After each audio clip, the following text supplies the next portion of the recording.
Hi everyone, today's video is from the south of France, featuring a branch line that went from Elne, south of Perpignan, to Arles-sur-Tech in the Pyrenees.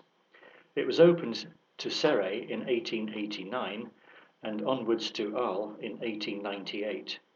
It last saw passenger trains in 1940. A very interesting old Citroën car parked outside Elne station. And there's Elne station for you. The station at Elne, on the line from Perpignan down to Cere and Portbou, looking south towards Spain and the Elbe Mountains, and on the other side of the platform you see the track which is the branch to Boulou, which used to go to Cere and Arles-sur-Tech. Now it's only freight as far as Boulou. I'm very fond of the old station signs in France which are on the building. I noticed for the first time as well there's a stone telling us that we're 22 metres above sea level in the department of Pyrenees Oriental, which is number 66 in case you're wondering.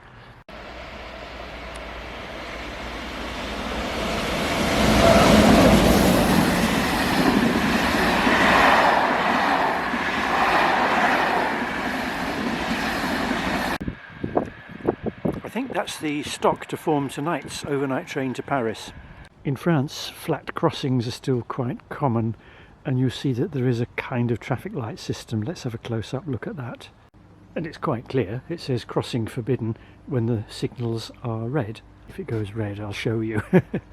And there are little stop signs by the tracks as well.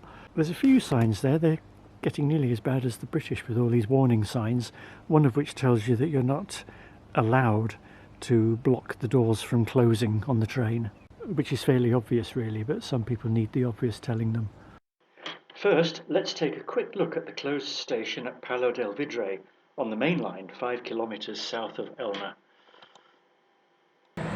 Here I am in the Catalan village of Palau-del-Vidre, which has a disused railway station, and there's a clue on the wall there as to where I'm going to go. Not that way, I think. That's the road leading to the station, now a private house. And here is the old station of Palau-del-Vidre. Access forbidden. Nice gate. And I'm wondering if that might be the old station master's house.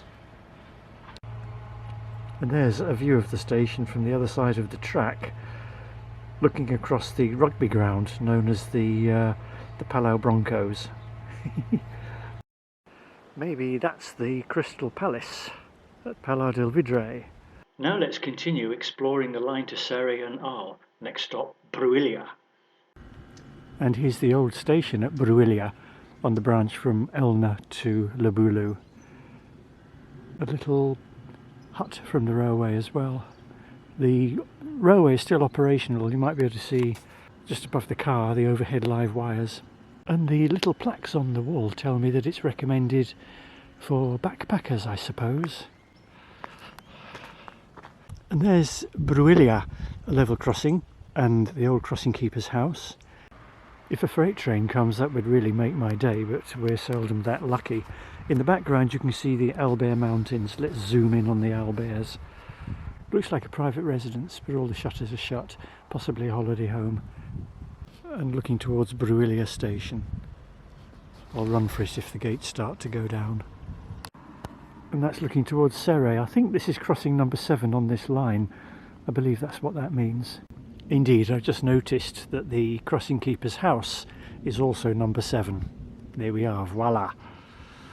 The mast on the hill in the background is Pic Neolus. And here's the crossing at Saint-Jean-Pla-de-Corts. The level crossing is still in use because the line here is occasionally used for storing freight wagons. And in the background you can see the Massif de Canigou, the local mountain, and there's another shot of the crossing keeper's house. And that's the station site at Saint-Jean-Pla-de-Corts, with 3 tracks still in situ, and they look as if they've been used fairly recently. And that's looking the other way towards the level crossing. And the The buffers mark the current limit as to how far they can now shunt wagons, although the rails do continue, but they're not used, of course.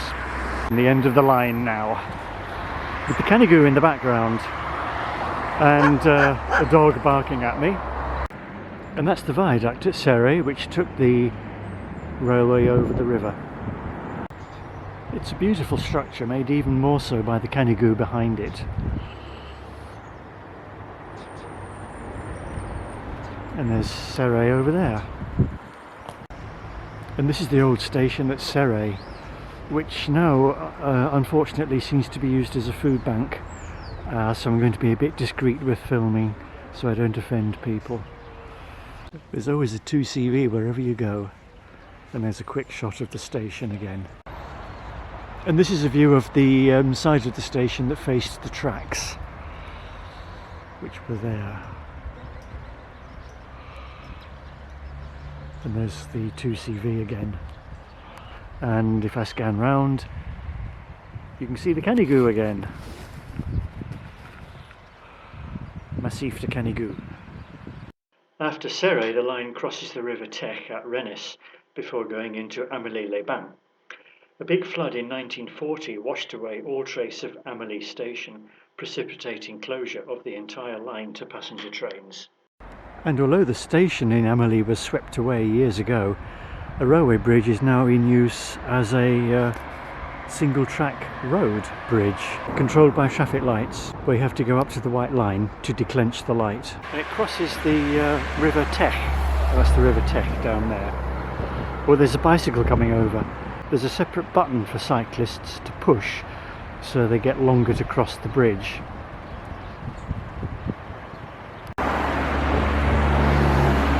Bit of a queue built up.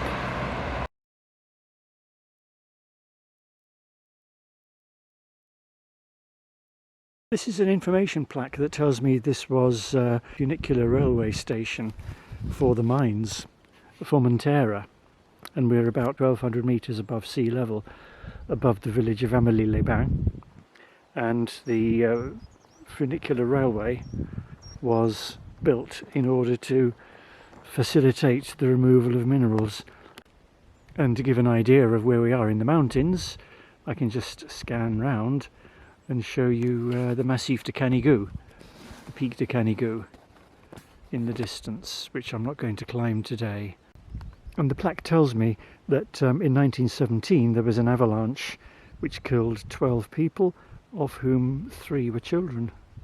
There must have been children working here at that time. There's a sign on the road that tells you mustn't drive on it unless you have right of access. The red and yellow stripes tell me that there's a footpath along here where I do have a right of access. Yes, a little tip if you're planning going hiking in France is to go to Decathlon and buy one of these bright orange hats so that hunters don't shoot you by mistake thinking that you're a boar, which is B-O-A-R, not B-O-R-E. Some more remains of the funicular, and you can see along there some buildings as well. Yeah, I'm not going down there because I don't have a good head for heights.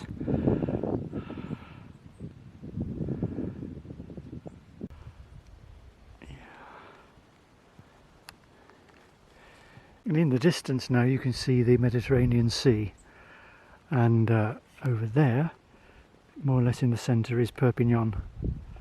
And down there in the Tech Valley you can just see Amélie-les-Bains.